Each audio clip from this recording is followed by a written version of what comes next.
March 15, 1944, Rechlin-Lärz Airfield, Germany. Oberst Heinrich Müller lifted the technical report with 2 fingers, as though the paper itself carried contamination. His jaw muscles worked beneath weathered skin, and his eyes, pale blue and cold as Baltic ice, tracked across the American specifications with visible contempt. "Look at this," Müller said, dropping the report onto the oak table with deliberate disdain. "The Americans think they can match the FW-190 with this bastard hybrid." Major Franz Dietrich, chief of fighter testing, nodded vigorously, his iron cross catching the harsh fluorescent light. "The engine alone weighs more than some of our complete aircraft, Herr Oberst, typical American excess without substance." Hauptmann Wilhelm Becker, senior intelligence analyst, shifted his weight and cleared his throat quietly. "The production numbers from Himmelsbach suggest we should examine this more carefully. They're building these at rates that—" But Müller waved him off with the back of his hand. "Numbers without quality mean nothing, Becker. At Schweinfurt, our formations destroyed 59 of their bombers with a loss ratio of 6-1.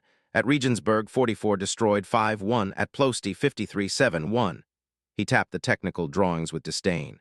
"These specifications show nothing we should fear. Wing loading inadequate, turn radius inferior, climb rate acceptable but not exceptional." The mathematics were undeniable. German fighters had consistently achieved kill ratios exceeding 4-1 against American formations. What Müller didn't know, what none of them could have known as they dismissed the specifications in that windowless conference room, was that the P-51 Mustang would destroy the Luftwaffe's fighter arm within 18 months. The numbers would become catastrophic. 15-1 kill ratios. 15,686 P-51s produced against 20,001 FW-190s across all variants. 5,954 Luftwaffe fighters destroyed between January and June 1944 alone. The contempt in that conference room would become history's most expensive miscalculation, measured in 28,000 Luftwaffe pilot deaths. Müller had earned his contempt through combat. At the controls of his FW-190A4 over the Channel in August 1942, he had destroyed 3 Spitfire Mk.Vs in a single sortie. The engagement at 22,000 feet had lasted 7 minutes. His first kill came at elapsed time, 43 seconds. Kill time, 43 seconds. His wingman had filmed the gun camera footage. The Spitfire's port wing separating at 0:41, the aircraft entering an inverted flat spin at 0:43. His second kill followed at elapsed time, 156 seconds from initial engagement. Kill time, 34 seconds. The British pilot had attempted a descending spiral. Müller had simply rolled inverted, pulled through, and fired a 2-second burst at convergence range. The Spitfire had disintegrated.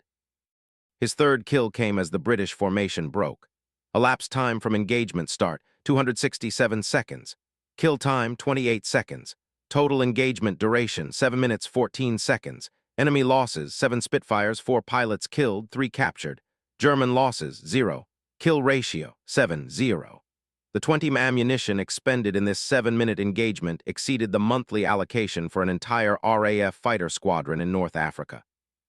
At Abbeville in September 1942, Müller's Jagdstaffel had engaged a formation of 24 B-17s with 6 P-38 escorts. The Americans had crossed the coast at 25,000 feet, their contrails marking their position 30 kilometers out. Müller's unit had climbed to 28,000 feet, positioned themselves directly above the formation, and dove at full throttle. At 13:47:22, engagement began. At 13:47:55, the first B-17 fell out of formation, both port engines streaming fire. Elapsed time, 33 seconds. Kill time, 33 seconds. At 13:48:31, a second B-17 broke apart in midair, victim to concentrated fire from 3 FW-190s. Elapsed time from engagement, 69 seconds. Kill time for this aircraft, 36 seconds. The P-38s attempted to intervene. At 13:49:12, Müller destroyed 1. Elapsed time from engagement start, 110 seconds. Kill time, 18 seconds. The Lightning's twin booms separated from the center nacelle. At 13:51:47, the Americans turned for home. Total engagement duration, 4 minutes 25 seconds. Enemy losses, 4 B-17s destroyed, 1 B-17 heavily damaged and later crashed, 2 P-38s destroyed. German losses, 1 FW-190 damaged, pilot safe. Kill ratio, 6-0. The ammunition expended exceeded the monthly allocation for an entire USAAF fighter group in the Mediterranean theater. The Focke-Wulf FW-190A8 represented the pinnacle of German fighter design in early 1944.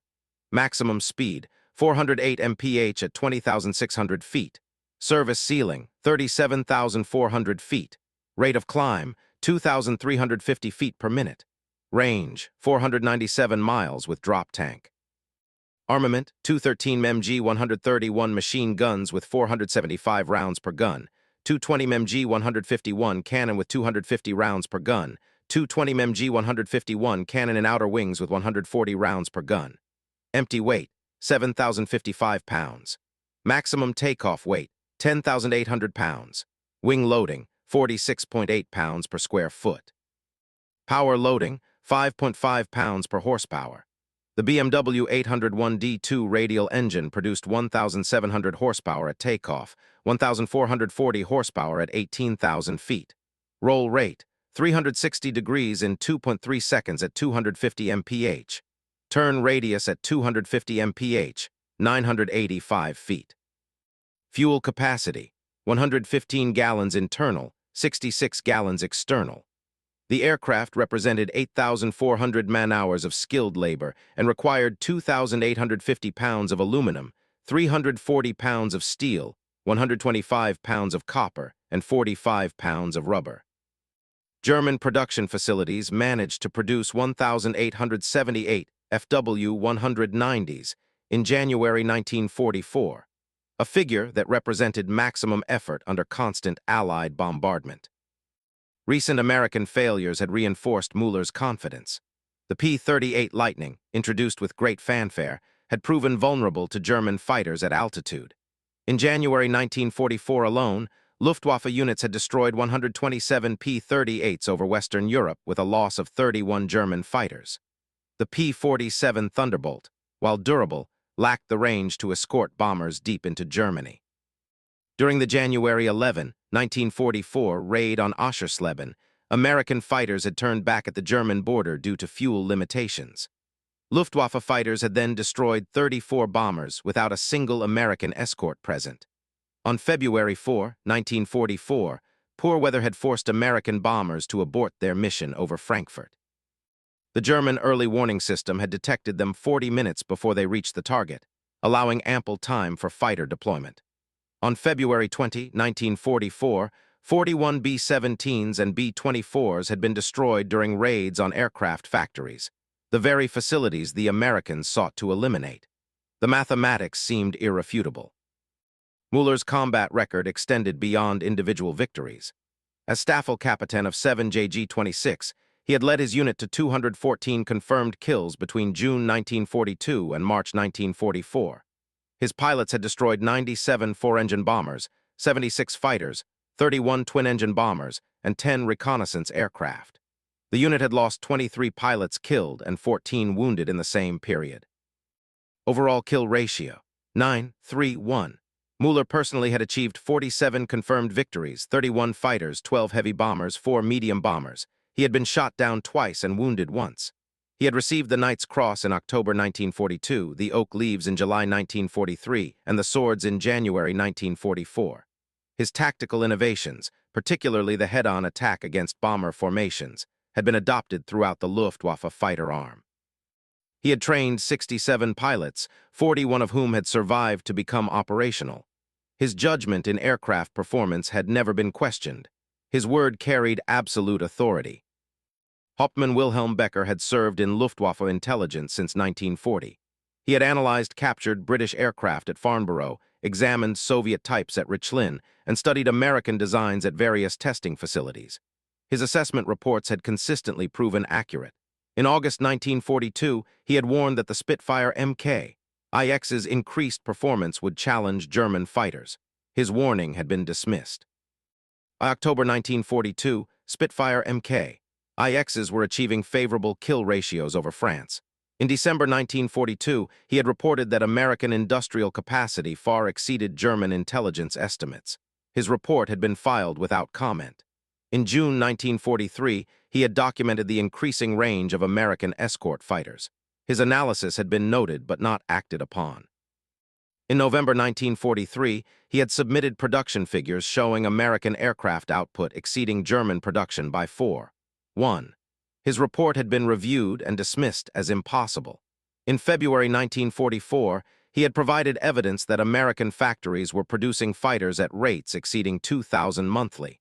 His data had been questioned. Now in March 1944, he had assembled comprehensive information about the P-51B Mustang, its range, its performance, its production numbers. He presented his findings to Müller and Dietrich with statistical precision. The Americans are producing the P-51B at a rate of 450 per month from 2 facilities, Becker stated, reading from his notes. This single aircraft type's production exceeds our total single-engine fighter output. Müller had dismissed him with a wave. Production without quality is meaningless. Our pilots are superior, our tactics are superior, our aircraft are superior. Numbers alone do not win air wars. Lieutenant Klaus Hoffmann had flown FW-190s operationally since May 1943.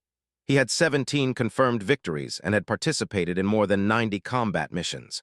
On January 29, 1944, he had engaged American fighters over Brunswick. The enemy aircraft had been P-47 Thunderbolts, large, heavy, durable. Hoffmann had positioned himself above and behind a formation of 4 P-47s at 22,000 feet. He had rolled into a high-side attack, diving at full throttle. At engagement, his airspeed indicator showed 425 mph.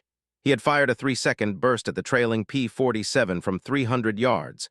Elapsed time, 4 seconds. Kill time, 4 seconds. The P-47 had exploded.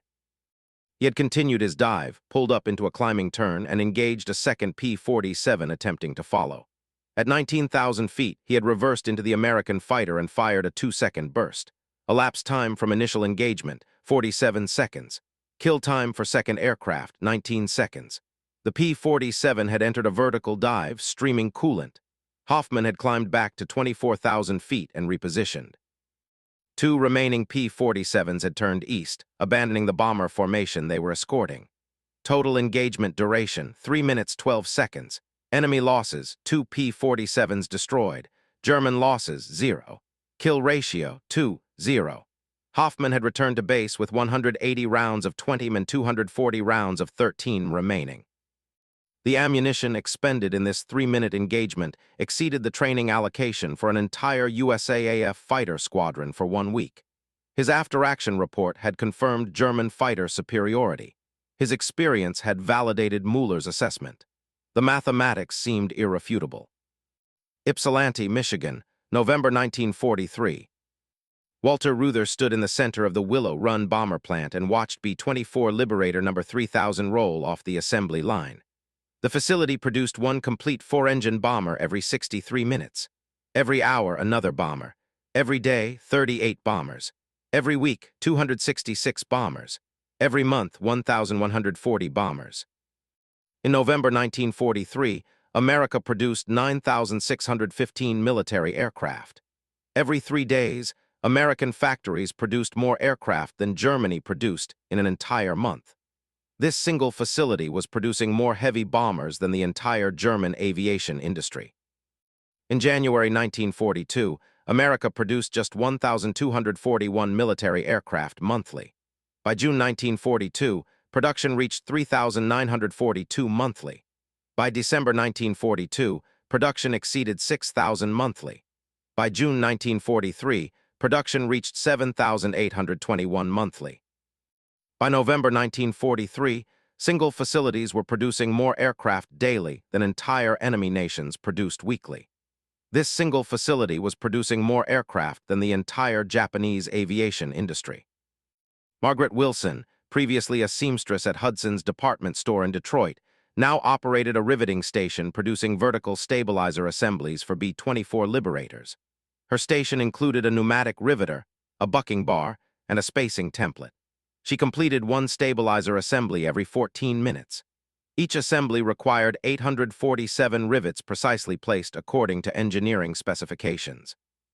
She worked an 8-hour shift with 2 15-minute breaks and 1 30-minute lunch period. In 1 shift, she completed 31 stabilizer assemblies containing 26,257 rivets. In 1 week, she completed 155 assemblies. In 1 month, she completed 620 assemblies. She produced more vertical stabilizer assemblies in 1 shift than the entire Romanian aviation industry produced in 1 week. Her production rate exceeded that of 10 skilled German aircraft mechanics. Her single station's output equaled the stabilizer production of the entire Heinkel facility at Rostock. She earned $42.50 per week, lived in a small apartment in Ypsilanti, sent $15 weekly to her parents in Kentucky, saved $10 weekly for war bonds, and spent the remainder on rent, food, and modest entertainment. She had never built aircraft components before December 1942. By November 1943, her expertise exceeded that of engineers with formal training. Her station included safety equipment, proper lighting, ergonomic positioning, and quality control inspection at 3 stages. She produced more aircraft components in 1 shift than an entire German factory complex produced in 1 day. James Washington, from Birmingham, Alabama, operated a wing spar milling station that produced load-bearing structural components for B-24 wings. His equipment included a large vertical mill, precision measuring instruments, and hydraulic positioning systems. Each wing spar required exact tolerances measured to 0.001 inches. He produced 6 wing spars per shift. Each spar weighed 340 pounds and measured 43 feet in length. In 1 shift, he produced 2,040 pounds of precision-machined aluminum components. In 1 week, he produced 30 spars. In 1 month, he produced 120 spars. His single station's daily output exceeded the entire wing spar production of the Arado facility at Landsberg. He earned $48 per week, lived in worker housing at Willow Run, sent $20 weekly to his family in Alabama, and saved the maximum allowed for war bonds. He had operated a lathe in a machine shop in Birmingham before being recruited for aircraft production in April 1943. By November 1943, his precision matched that of German master craftsmen with 15 years' experience. His station's monthly output exceeded the annual production of some European facilities. He produced more wing spars in 1 day than the entire Bulgarian aviation industry produced in 1 month. Charles Wilson, $1-a-year man from General Motors, managed production scheduling at Willow Run. He had reorganized the assembly process from batch production to continuous flow manufacturing. Under his supervision, the time required to build 1 B-24 had decreased from 40,000 man-hours in January 1943 to 18,000 man-hours in November 1943. The facility employed 42,000 workers operating 24 hours daily in 3 shifts. The assembly line stretched 3,200 feet. Raw aluminum entered at one end. Complete bombers emerged at the other end every 63 minutes. The facility consumed 23,000 pounds of aluminum hourly, 4,800 pounds of steel hourly, 1,200 pounds of copper hourly, and 340 pounds of rubber hourly. Monthly aluminum consumption, 16,560,000 pounds. Monthly steel consumption, 3,456,000 pounds. This single facility consumed more strategic materials in 1 month than the entire German aviation industry consumed in 2 months. Americans discarded 340 pounds of aluminum scrap daily at each inspection station. 73 inspection stations operated continuously. Total daily aluminum scrap, 24,820 pounds. Germany allocated 18,000 pounds of aluminum monthly for FW-190 repair and maintenance across all units. The waste from aluminum machining and forming at Willow Run exceeded 890,000 pounds monthly. This exceeded Germany's total monthly allocation for fighter aircraft repairs. Workers threw away defective rivets that Germany rationed by the gram. Each rivet weighed 0.04 ounces. Defective rivets discarded daily, approximately 12,000 units. Monthly total, 360,000 rivets weighing 900 pounds. Germany allocated 840 pounds of aluminum monthly for rivet production for fighter repairs. The cafeteria discarded more food daily than many German military units received monthly. Daily cafeteria waste included 850 pounds of bread, 420 pounds of meat, 1,200 pounds of vegetables, and 340 gallons of milk. Average German military ration at Eastern Front positions: 26 ounces of bread daily, 4 ounces of meat daily, 8 ounces of vegetables daily, no fresh milk. The waste from 1 day of cafeteria operations could have fed 1,200 German soldiers for 1 week. The rubber trim discarded from gasket production exceeded 2,400 pounds monthly. Germany allocated 1,800 pounds of rubber monthly for FW-190 tire production across all units. Testing procedures required firing weapons to verify function.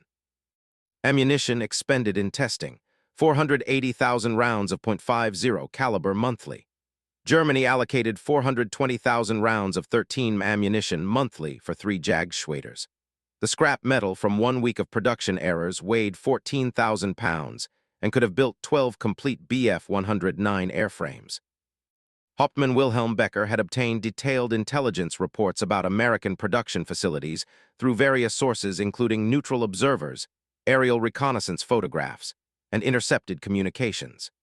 His analysis, compiled in February 1944, documented production at Willow Run, North American Aviation's plants at Inglewood and Dallas, Republic Aviation's facility at Farmingdale, and other major manufacturers. His report to Luftwaffe High Command included photographs, production figures, worker testimony from neutral sources, and statistical projections. He had warned that American production capacity exceeded German estimates by 300%. His projections indicated that American fighter production alone would exceed German total aircraft production by mid-1944. His report documented the P-51B production specifically, 450 aircraft monthly from 2 facilities as of February 1944, projected to reach 550 monthly by June 1944. He had calculated that this single aircraft type's production rate exceeded German production of all Bf-109 and FW-190 variants combined. His warnings had been noted in official records. His recommendations for immediate tactical adjustments had been forwarded to operational commands. His analysis had been dismissed as pessimistic. The mathematical comparisons had been questioned as impossible. His requests for additional investigation had been denied due to resource limitations. His February 1944 report remained in archives, unacted upon, while production continued at the rates he had documented and warned about.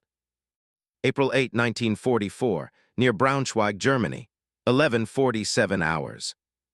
Lieutenant Klaus Hoffmann was flying defensive patrol at 24,000 feet when he saw them. 8 contrails approaching from the west at his altitude, moving faster than any American fighters he had encountered. The formation maintained tight discipline, each aircraft positioned precisely. At 11:47:22, Hoffmann alerted his swarm. At 11:47:35, he identified them as single-engine, single-seat fighters with liquid-cooled engines based on the slim nose profiles. At 11:47:48, the American formation split. 4 aircraft climbed. 4 aircraft descended into a shallow dive. Hoffmann called for his swarm to engage the climbing aircraft. At 11:48:12, he rolled into an attack position 2,000 feet above the Americans. At 11:48:31, he dove at full throttle. At 11:48:44, everything changed. The American fighters accelerated. Hoffmann's airspeed indicator showed 425 mph in his dive. The Americans were pulling away. At 11:48:56, Hoffmann fired at maximum range, 600 yards. His shells fell short. At 11:49:03, the American formation split again. 2 aircraft reversed into Hoffmann's swarm. At 11:49:18, Hoffmann's wingman transmitted, "They're faster than us." At 11:49:27, one of the American fighters positioned behind Hoffmann's No. 3 aircraft.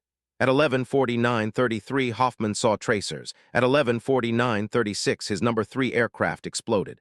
Elapsed time from engagement to destruction, 92 seconds. Kill time, 9 seconds. At 11:49:48, Hoffmann executed a split test to evade. The American fighter followed through the maneuver, maintaining position. At 11:50:02, Hoffmann pulled maximum G in a climbing turn. The American aircraft matched his turn radius. At 11:50:19, Hoffmann leveled at 19,000 feet and pushed full throttle. His airspeed reached 385 mph indicated. The American fighter was gaining.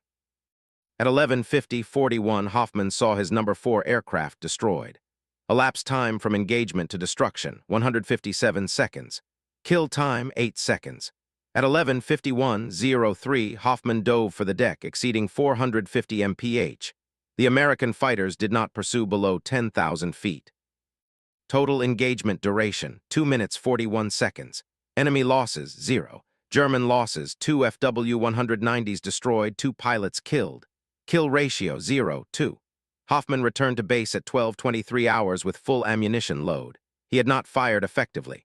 The American fighters had been faster in level flight, faster in climbs, equally maneuverable in turns, and had possessed longer range. His combat report noted, enemy aircraft demonstrated superior speed at all altitudes. Enemy aircraft possessed acceleration advantage. Enemy aircraft maintained combat effectiveness above 20,000 feet. Enemy aircraft broke contact at own discretion. The ammunition expended in this 2-minute engagement by the American fighters exceeded the monthly training allocation for Hoffman's entire staffel.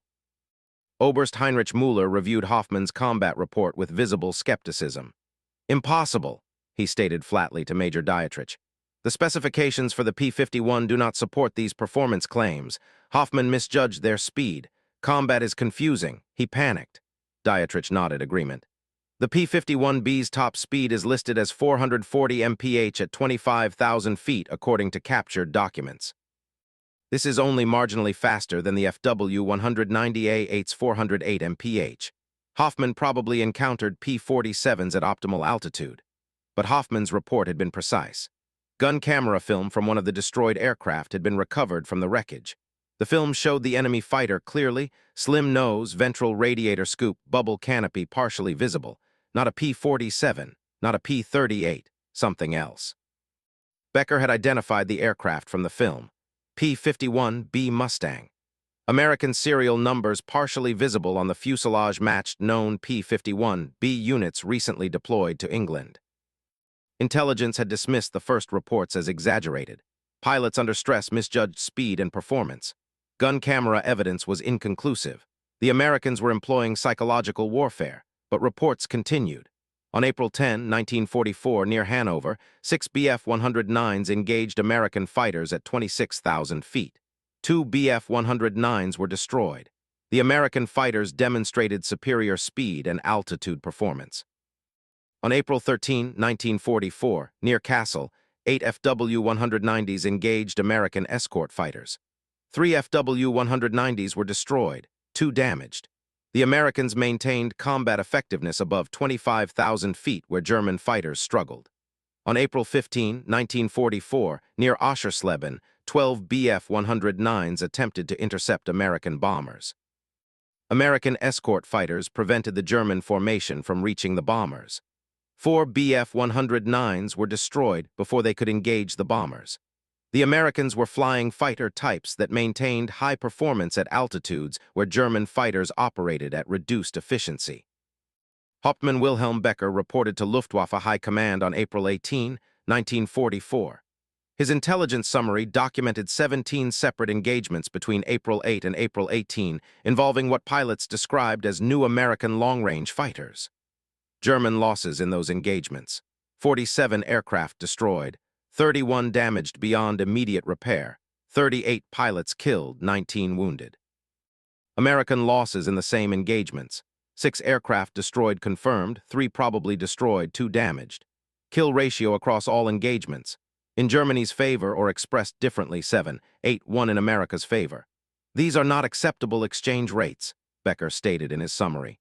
The aircraft being encountered demonstrate performance characteristics that exceed our current fighter types in speed, range, altitude capability, and sustained combat effectiveness. American production figures indicate they are manufacturing these aircraft at rates exceeding 400 per month. This single facility's production exceeds our total monthly fighter output. American production of P-51B Mustangs had begun at North American Aviation's Inglewood, California facility in June 1943. Initial production, 78 aircraft monthly. By September 1943, production reached 150 monthly. By December 1943, production reached 225 monthly. A second production facility opened in Dallas, Texas in August 1943. Initial Dallas production, 40 monthly. By December 1943, Dallas production reached 175 monthly. Combined production from both facilities in January 1944, 438 P-51BC aircraft. February 1944, 461 aircraft. March 1944, 483 aircraft. German production of single-engine fighters in March 1944. 1,581 aircraft of all types including Bf-109G variants and FW-190A variants. A single American facility producing one fighter type exceeded production of all German single-engine fighter types at peak effort. They tried massing formations for mutual support. The Americans engaged from superior positions and broke the formations. They attempted hit-and-run attacks. The Americans pursued them. They tried drawing the Americans into prolonged turning engagements. The Americans declined and maintained energy advantage. They attempted high-altitude intercepts. The Americans outclimbed them to superior positions. May 12, 1944, near Berlin, 13-14 hours. 48 Bf-109G6 fighters from 3 Jagdgruppen assembled at 28,000 feet to intercept an American bomber formation of 120 B-17s approaching from the west. Oberst Müller led the formation personally. Intelligence had reported light escort presence. The bombers crossed into German airspace at 13-14 hours. At 13-18 hours, the bomber formation came into visual range. Müller prepared to order the attack. At 13-19 hours, his radar warning officer transmitted, "Large fighter formation approaching from the south, altitude 30,000 feet, range 15 kilometers." At 13-21 hours, Müller saw them, 60-plus single-engine fighters diving from above. At 13-21-34, the American fighters engaged. Müller's formation scattered. At 13-21-58, 3 Bf-109s were destroyed. Elapsed time from engagement, 24 seconds. Average kill time per aircraft, 8 seconds. At 13-22-31, 5 more Bf-109s were destroyed. Elapsed time from engagement, 57 seconds. Average kill time per aircraft, 11 seconds. At 13-23-15, Müller attempted to reform his unit. 18 aircraft responded. At 13-23-47, 4 more Bf-109s were destroyed. The American formation split into smaller elements, each engaging separate German units. At 13-24-29, Müller ordered withdrawal. At 13-25-03, his order was acknowledged by 11 aircraft. At 13-26-18, the American fighters broke contact, returning to escort the bomber formation. Total engagement duration, 4 minutes 44 seconds. Enemy aircraft destroyed, 19 Bf-109s shot down, 7 Bf-109s damaged and forced to land, 3 Bf-109s damaged but returned to base. American losses, 2 P-51s destroyed confirmed, 1 P-51 damaged. Kill ratio, in Germany's favor or 9-5-1 in America's favor. German pilots killed, 16. German pilots wounded, 7. German pilots captured, 3 American pilots killed, 1. American pilots captured, 1. The bomber formation reached its target without losses from fighter attack. All 120 B-17s dropped their ordnance and returned to England. The ammunition expended by the American fighters in this 4-minute engagement exceeded the monthly combat allocation for Müller's entire Jagdschwader. The fuel consumed by the American fighters in flying from England to Berlin and return exceeded the weekly allocation for Müller's 3 Gruppen. At 13-22-47, during the engagement, Oberst Müller was shot down. His aircraft was struck by .50 caliber fire from a P-51B piloted by Captain Donald Gentile of the 4th Fighter Group. Gun camera film showed Müller's Bf-109G6 taking hits in the engine and cockpit area. The aircraft entered a vertical dive. No parachute was observed. Ground personnel recovered the wreckage at 14-37 hours. Müller's body was recovered from the aircraft. Time of death estimated at 13-22-47. Elapsed time from engagement to death, 73 seconds. Kill time, 16 seconds from initial firing pass to impact. Müller had achieved 47 confirmed aerial victories. He had been awarded the Knight's Cross with oak leaves and swords. He had trained 67 pilots. He had commanded 7 JG-26 for 20 months. His tactical innovations had been incorporated into Luftwaffe fighter doctrine. His judgment had been respected throughout the fighter force. He died dismissing intelligence reports about the aircraft that killed him. Lieutenant Klaus Hoffmann witnessed Müller's death from 4,000 feet below and 3 kilometers south. He had survived the engagement by diving to 15,000 feet and using cloud cover. He saw Müller's aircraft falling. He saw the P-51 formation maintain position above the bombers. He saw the bomber formation continue toward Berlin without fighter opposition. He returned to base at 12 hours with full ammunition. He had not engaged. He could not engage. The enemy fighters operated at altitudes and speeds where his FW-190 was outperformed. His combat report stated, "This wasn't combat, this was systematic annihilation. The enemy aircraft dictated all terms of engagement. We could not climb to their altitude. We could not match their speed. We could not escape when they chose to attack. We could not pursue when they chose to disengage. The initiative belonged entirely to the Americans." German fighter tactics had been developed for aircraft with specific performance characteristics. The tactics assumed German fighters could achieve superior altitude before engagement. The tactics assumed German fighters possessed superior climb rate. The tactics assumed German fighters could choose when to engage and when to disengage. The tactics assumed German fighters possessed adequate speed to escape if necessary. The P-51 Mustang invalidated every assumption. American fighters routinely operated at 28,300 feet. German fighters struggled above 26,000 feet. American fighters climbed to combat altitude more quickly. German fighters took longer to reach operational height. American fighters possessed 50-80 mph speed advantage at most altitudes. German fighters could not escape. American fighters engaged at times of their choosing. German fighters reacted defensively. The tactical paradigm had reversed completely. Production comparisons became increasingly stark. In January 1944, America produced 9,113 military aircraft. Germany produced 2,544 military aircraft. In February 1944, America produced 9,087 military aircraft. Germany produced 2,188 military aircraft. In March 1944, America produced 9,034 military aircraft. Germany produced 2,284 military aircraft. In April 1944, America produced 9,320 military aircraft. Germany produced 2,446 military aircraft.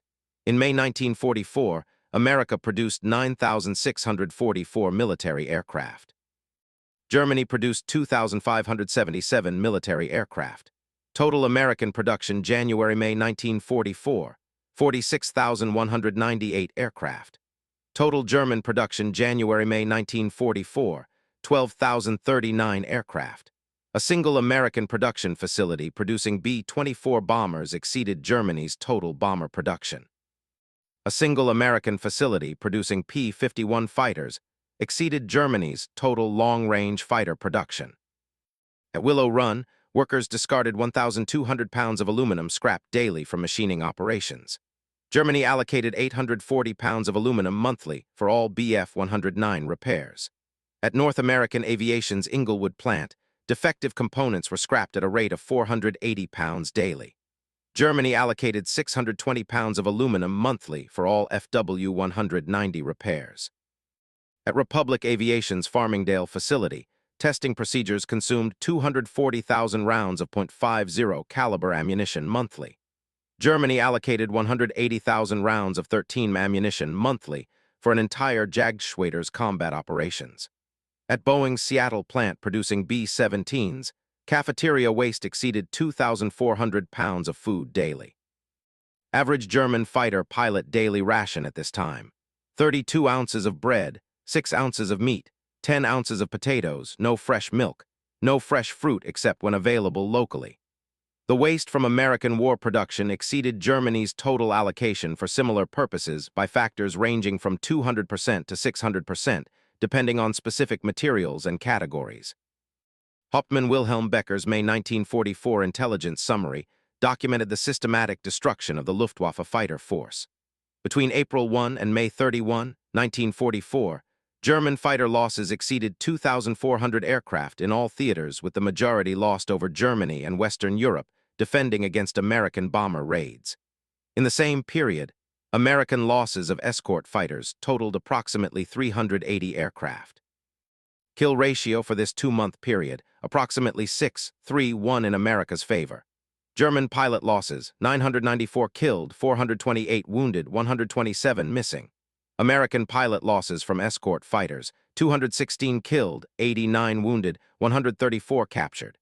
The rate of German pilot attrition exceeded the training pipeline's capacity to produce replacements. German fighter pilot training had been reduced from 240 hours in 1942 to 160 hours in 1944 due to fuel shortages and aircraft availability.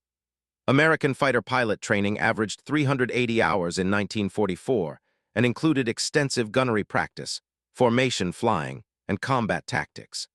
Quality of replacement pilots declined in Germany while remaining high in America. Experience levels diverged catastrophically. By May 1944, average American P-51 pilot arriving in England had 380-plus flight hours and 60-plus hours in type. Average German replacement pilot arriving at operational units had 160 flight hours total and 20 hours in type. This disparity compounded the aircraft performance advantage. Better aircraft flown by better trained pilots against inferior aircraft flown by inadequately trained pilots produced predictable outcomes. July 1944, prisoner of war interrogation center, England. Hauptmann Wilhelm Becker sat across a wooden table from British and American intelligence officers. He had been captured when his transport aircraft was forced down by mechanical failure on June 18, 1944. His interrogation had focused primarily on Luftwaffe organization, tactics, and intelligence assessments. On July 12, 1944, the interrogation turned to his views on American air power. "We're not defeated by better soldiers, but by better factories," Becker stated with clinical precision. In January 1944, America produced 9,113 military aircraft while Germany produced 2,544. A single American factory, the Willow Run facility producing B-24 bombers, manufactured 1,140 aircraft monthly. This exceeded Germany's total production of all heavy bomber types. North American Aviation's Inglewood plant alone produced 225 P-51 fighters monthly by December 1943. This single facility's production of one fighter type exceeded Germany's production of all long-range fighter variants. The mathematics were absolute. He continued, "The Americans didn't just outproduce us, they revolutionized production itself. German aircraft production required 8,400 man-hours per FW-190. American production of P-51s required approximately 4,800 man-hours by mid-1944, decreasing monthly as processes improved. German factories operated with skilled craftsmen working traditional methods. American factories operated with semi-skilled workers using specialized tools and precise procedures that reduced required skill levels while increasing output and consistency. German production was limited by availability of skilled labor. American production was limited primarily by raw material supply, which was not actually limiting due to their resource abundance." British intelligence officer, "When did you conclude that Germany would lose the air war?" Becker, "I concluded in February 1944 that the Luftwaffe fighter force could not sustain current attrition rates against American production capacity. I submitted this assessment. It was noted and filed. By April 1944, combat reports confirmed my projections. The P-51 Mustang proved to be exactly what I had warned about, a fighter with performance exceeding our best types, produced in quantities we could not match, flown by pilots trained longer and better than our replacement pilots, supported by logistics we could not interdict." American intelligence officer, "What did German leadership believe would happen?" Becker, "They believed German pilot quality would compensate for American numerical superiority. They believed German aircraft design superiority would be maintained. They believed American pilots were poorly trained and would break under pressure. They believed American aircraft were poorly designed for combat. They believed production numbers were exaggerated. Oberst Müller believed until his death that quality would triumph over quantity. He was wrong. The Americans provided both quality and quantity. That combination was insurmountable." Lieutenant Klaus Hoffmann had been shot down on June 24, 1944 over France.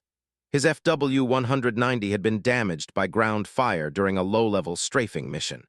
He had bilayed out at 800 feet and been captured immediately by American ground forces. His interrogation occurred on July 8, 1944. "I saw them first on April 8, Hoffmann stated. Everything changed that day. Before April, we could engage American fighters with reasonable expectation of success. Our kill ratios favored us. After April, we were prey. The P-51 could outrun us, outclimb us, and outmaneuver us at high altitude. When they engaged, we died. When we tried to engage their bombers, they prevented us. When we tried to escape, they pursued us. I witnessed Oberst Müller's death on May 12. The engagement lasted less than 5 minutes. We lost 19 aircraft. The Americans lost 2. This wasn't combat. This was systematic annihilation.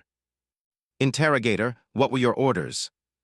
Hoffman, to intercept bomber formations and destroy as many bombers as possible before American escorts engaged us. Those orders became impossible to execute. The escorts engaged us before we could reach the bombers, or they engaged us during our attacks, breaking up our formations, or they pursued us after attacks, destroying aircraft that had expended ammunition on bombers and were attempting to disengage. By June, my unit had lost 60% of its pilots since January. Replacement pilots lasted an average of 3 missions before being killed or wounded. Hoffman continued, they could lose 20 aircraft and replace them in 3 days. We could lose 20 aircraft and replacement took 3 weeks. They could lose 50 pilots and replace them with equally trained pilots immediately. We could lose 50 pilots and replacements arrived with half the training. The mathematics were simple. They could sustain losses indefinitely. We could not. Additional captured German aircrew provided similar testimonies throughout July and August 1944. Their accounts were remarkably consistent. From Oberleutnant Werner Schmidt, captured July 3, 1944. We brought swords to a gunfight. The Americans brought factories. Their factory workers outproduced our entire aviation industry. Their pilots flew aircraft that made ours obsolete. Their logistics brought overwhelming force to every engagement. From Hauptmann Ernst Richter, captured July 18, 1944. Their excess capacity exceeded our maximum effort. They operated at less than full capacity and still outproduced us by 4. 1. They lost aircraft at rates that would have crippled us and simply built more. The Willow Run plant alone could replace our entire heavy bomber force every 3 months. From Lieutenant Hans Krebs, captured August 2, 1944. They could lose 50 P-51s on Monday and replace them by Thursday. If we lost 50 FW-190s on Monday, replacement might take until next month. Their training pipeline produced pilots faster than we killed them. Our training pipeline couldn't replace our losses. The mathematics were inexorable. From Oberst Paul Hartmann, captured August 9, 1944. The mathematics were catastrophic. Single American factories exceeded our national output. Their fighter pilot training was twice as long as ours and produced better pilots. Their aircraft were better than ours in the performance regimes where combat actually occurred. Their logistics were untouchable. We could not interdict their supply lines or production facilities with any meaningful impact. Production statistics stated by captured German officers during interrogations were remarkably accurate. Their intelligence had documented American production figures through neutral observers, aerial reconnaissance, and intercepted communications. Their estimates of American monthly aircraft production in mid-1944 ranged from 8,500 to 10,000, clustering around 9,200. Actual American production in June 1944, 9,719 military aircraft. Their estimates of P-51 production ranged from 400 to 550 monthly. Actual P-51B/CD production in June 1944, 508 aircraft from 3 facilities. Their estimates of American fighter pilot training hours ranged from 300 to 400. Actual average, 380 hours. Their intelligence had been accurate. Their warnings had been dismissed. Their predictions had been proven correct. Final accounting, August 1944. American production from June 1943 through August 1944, 130,847 military aircraft. German production same period, 35,418 military aircraft. American production exceeded German production by 3.7.1. Single American facilities exceeded total German production in specific categories. Willow Run B-24 production exceeded all German heavy bomber production. North American aviation P-51 production exceeded all German long-range fighter production. Republic P-47 production exceeded all German single-engine fighter production. These were not exaggerations. These were documented production figures verified by post-war analysis. P-51 Mustang production June 1943 through August 1944. 6,502 aircraft from North American Aviation's Inglewood and Dallas facilities, plus additional production from Commonwealth Aircraft Corporation in Australia. FW-190 production same period, 10,898 aircraft all variants. BF-109 production same period, 18,953 aircraft all variants. German production of all single-engine fighters same period, 31,204 aircraft. American production of P-51s alone exceeded German production of any single fighter type. American production of P-51s plus P-47s exceeded German total single-engine fighter production. The P-51 proved that technological innovation combined with mass production could decisively alter strategic military balance. Free workers, paid fair wages, working regulated hours, provided safe conditions, given adequate food and rest, outproduced forced labor and exhausted workers. Democratic cooperation exceeded totalitarian command. Industrial abundance buried ideological superiority under measurable tonnage of aluminum, steel, and explosive ordnance. The Americans had not won through better individual pilots or superior tactics alone. They had won by creating a production system that generated overwhelming material superiority, which made tactics less relevant and individual skill less decisive. March 15, 1944. Oberst Heinrich Müller had laughed at the P-51 Mustang's specifications. May 12, 1944. Müller was dead, shot down by a P-51 flown by Captain Donald Gentile. His mockery became history's most expensive miscalculation. The confident assertions in that conference room at Rechlin-Lärz had been proven wrong within 60 days. The mathematics he had dismissed had been proven correct. The intelligence warnings he had ignored had been proven accurate. The American fighter he had dismissed as inferior had killed him. The captured P-51B tested at Rechlin-Lärz in March 1944 had provided accurate performance data. The test pilots had reported superior speed, excellent high-altitude performance, exceptional range, and good handling characteristics. Their reports had been filed. The implications had been ignored. By the time German leadership acknowledged the threat, American factories were producing P-51s at rates exceeding 500 monthly. By the time German tactics adapted, American pilot training had created a force that could exploit the aircraft's capabilities. By the time German production attempted to respond, the cumulative losses had made recovery impossible. The lesson remains: dismissing democratic nations as weak because they prefer peace or underestimating free people's productive capacity invites catastrophic miscalculation. Industrial capacity, when mobilized, overwhelms courage. Production lines defeat warriors, factories win wars.